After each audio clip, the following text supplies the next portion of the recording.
Evan slid the termination folder toward me like I was some outdated appliance he couldn't wait to toss out.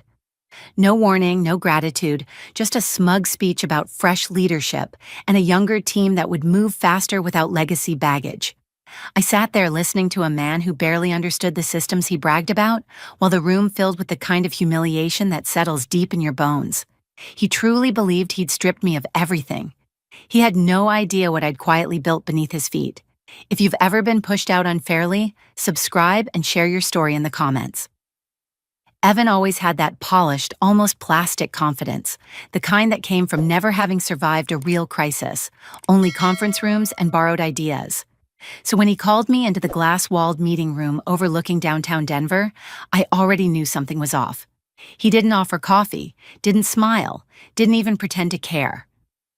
Instead, he pushed a thin manila folder toward me with 2 fingers, like he didn't want to risk touching anything associated with me for too long. "Samantha, we're restructuring," he said, letting the words roll off his tongue like a sales pitch. "We need a modernized team, people with a fresher mindset, more aligned with the direction Apex Meridian is moving." I sat completely still, keeping my hands in my lap, refusing to even glance at the folder. Evan took my silence as resistance, so he leaned back in his chair, exhaling theatrically. "Look, you've been consistent," he added, searching for a word that wouldn't accidentally sound like praise. "But we need velocity, transformation, adaptability. For 14 years you've handled legacy operations, and it's time to move on from systems that slow us down." Legacy. That's what he reduced my work to.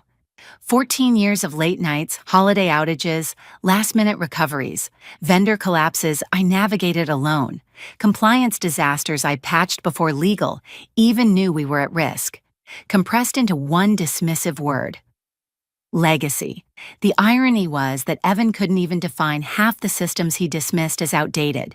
He'd barely been here 9 months, and the company treated him like some visionary.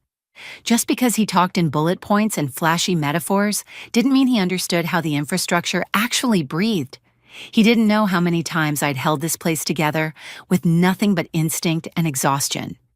He didn't know how many times I'd stayed silent while others claimed credit because fighting would have taken energy I didn't have.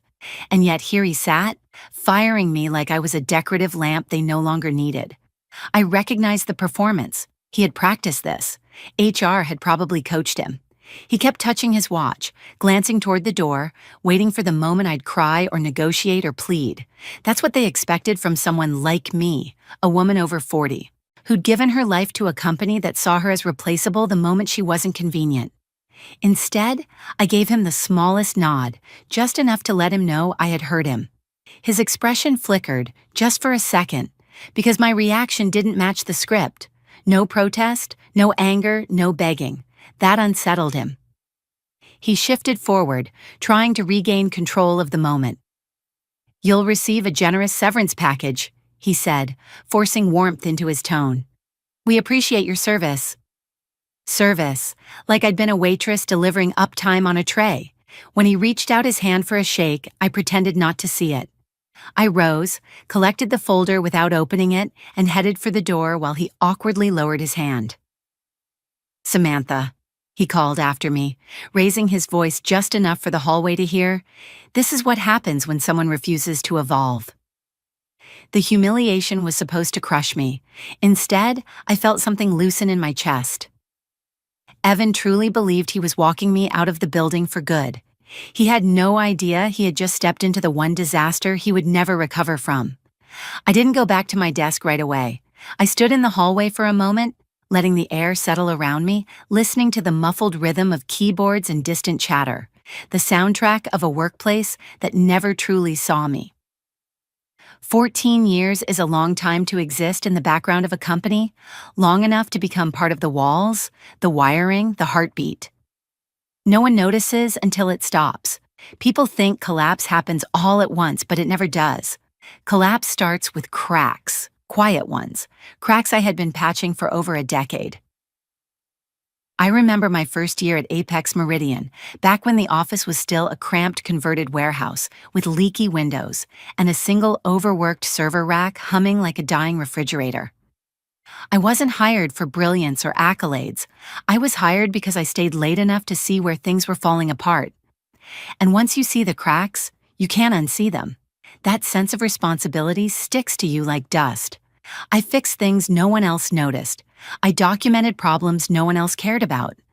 I kept track of every odd behavior, every unpredictable surge, every workaround we built during acquisitions, audits, mergers, patch on top of patch, layers of history baked into the system. Those systems weren't legacy, they were survivors, and so was I. But the new hires, the ones with shiny resumes and buzzwords polished to a mirror finish, didn't see that. They saw an older woman who wasn't loud in meetings, who didn't interrupt, who didn't decorate her slides with animated charts. They saw someone safe to overlook, someone easy to blame, someone who would endure it. And for a long time, I did.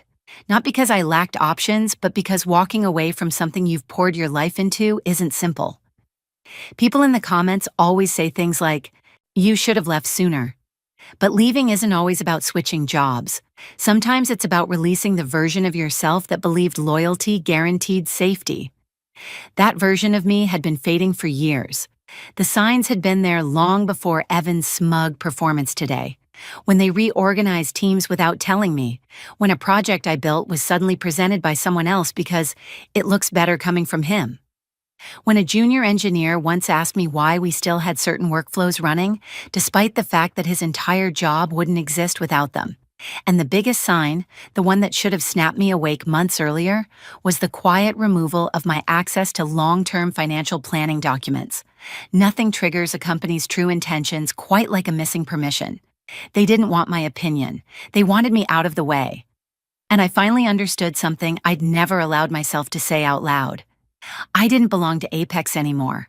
I belonged to the version of myself who survived every emergency, every late-night scramble, every call at 2 a.m. from someone panicking about a system they didn't understand. That woman was done being invisible. As I walked back to my desk, my anger didn't burn hot. It settled low and steady, the way a fault line shifts just before an earthquake. They had spent years believing I was background noise. They were about to find out what happened when the quiet foundation finally stepped away. I reached my desk with the strange, steady calm of someone who'd already stepped outside her own life. Nobody looked up when I walked in, which honestly made things easier. People are always loud when they think you're going to stay. They get very quiet when they sense you're already gone.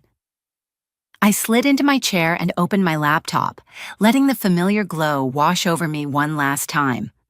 14 years of muscle memory guided my hands, but this time there was no urgency, no adrenaline spike, no obligation clawing at me. Just clarity. Leaving isn't an action. It's a decision you make long before your body follows. They thought firing me would be the beginning of my exit. It wasn't. My exit began the moment they stopped seeing me. I started with the basics, something no one ever expects from the person they underestimate. I cleaned up after myself, not out of kindness to them, but out of respect for my own legacy. I revoked my own access, calmly, methodically, removing permissions one by one from systems they didn't even realize I still monitored. I didn't cut anything, didn't break anything. I just gathered every piece of myself that didn't belong to them. You'd be amazed how much of a company's heartbeat can rely on someone it no longer values. Once my accounts were clean, I wiped my local environment. Not with drama, not with secrecy, just a simple final sweep clearing years of logs, notes, reminders, ideas I had never been given the chance to build. It felt like packing up pieces of myself I'd forgotten I owned. I reached for the drawer I'd been meaning to clean for months. Out came old ID badges, faded sticky notes, and a tiny silver key I couldn't remember the origin of.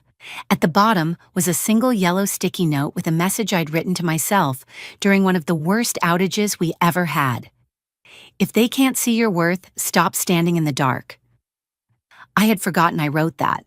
Now it felt prophetic. There wasn't much to pack. A photo frame, a pen I loved, a small rubber donkey someone gave me years ago as a joke after a disastrous integration project, and one more note. Check the foundation before removing support beams, which I quietly stuck to the underside of my drawer before closing it for the last time. Someone would find it eventually. Or they wouldn't. The truth would find them either way. HR sent a message reminding me of my farewell gathering scheduled later that afternoon at Copper and Pine. I declined with a single sentence: I won't be attending.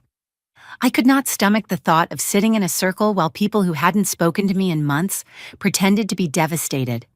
No one cries for someone they didn't defend. I stood up from my desk and looked around with a kind of peaceful detachment. The office buzzed like nothing had changed, like removing a structural beam wouldn't affect the ceiling. People underestimate silence. They underestimate absence even more. On my way out, I made one last stop, the operations room, where the real heartbeat of Apex Meridian lived. The place was empty, the way it always was when everything seemed fine. Systems are only crowded when they're failing. No one visits them when they're stable. I approached the main terminal, the one Evan planned to show off at the upcoming investor demonstration. Instead of touching anything, I left a single item, a small square sticky note placed directly above the keyboard. Nothing collapses suddenly, I wrote. It collapses quietly first. Then I walked out, past the rows of glass offices and designer furniture, past the curated plants and recycled air optimism. As I neared the elevator, Evan stepped into the hallway, phone pressed to his ear. He saw me and gave the slightest upward nod, as if acknowledging a stranger he once met at a networking event. That was the moment